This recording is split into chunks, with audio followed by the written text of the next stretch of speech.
আপনাদের এই জিনিসটাকে খুব করলে পোস্ট বা মানে চাপিয়ে দেওয়া এটা করা ঠিক থাকে না। এখান থেকে একটা ভূমিকা তৈরি হতে পারে। যারা সবার সাথে একটা রিলেশন মেনটেন করে সবার সহযোগিতায় এই পূজাটা সম্পন্ন করে।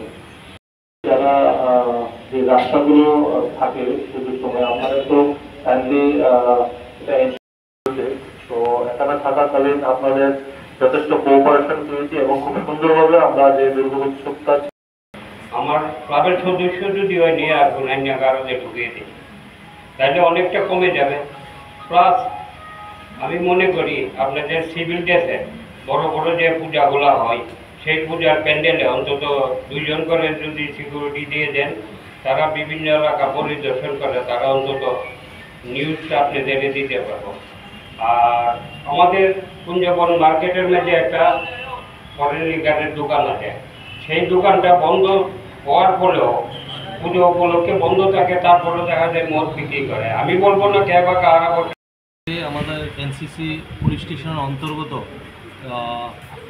বিভিন্ন ক্লাব এবং সংস্থার যে পূজা কমিটি, ওদের সবাইকে নিয়ে আমাদের এখানে বসা। আসন্ন যে দুর্গাপূজা, এই দুর্গাপূজাকে সামনে রেখে কীভাবে আমরা দুর্গাপূজাটাকে সম্পন্ন করতে পারবো খুব সুন্দরভাবে, সেইটা নিয়ে আমাদের ম্যান টু ম্যান ডিসকাশন হয়েছে। বিভিন্ন বিষয় নিয়ে পূজার কে কেন্দ্র করে চাঁদা কালেকশন, পূজা মণ্ডপ তৈরি, ল অ্যান্ড অর্ডার সিচুয়েশান এবং সামাজিক কাজকর্ম, সেগুলোকে কীভাবে আমরা সুন্দরভাবে সম্পন্ন করতে পারবো সেই ব্যাপারে আমরা পরস্পরের আলোচনা আমরা মিলিত হয়েছি। এবং পাশাপাশি লাউডস্পিকারের একটা বিশেষ ইস্যু, সেটাকে স্পেশালি আমরা ওদের সাথে ব্রিফ করেছি যে লাউডস্পিকারটা কীভাবে ব্যবহার করা, সেই ব্যাপারে আমরা আজকে এই এনসিসি থানায় বসা। মোট কটা ক্লাব অংশগ্রহণ করেছিলেন? এনসিসি থানার অন্তর্গত গত বছর আমাদের 63 বিভিন্ন সংস্থার পুজো অংশগ্রহণ করেছে। আজকে মোটামুটি সবগুলো ক্লাবই অংশগ্রহণ করেছে এই আলোচনায়।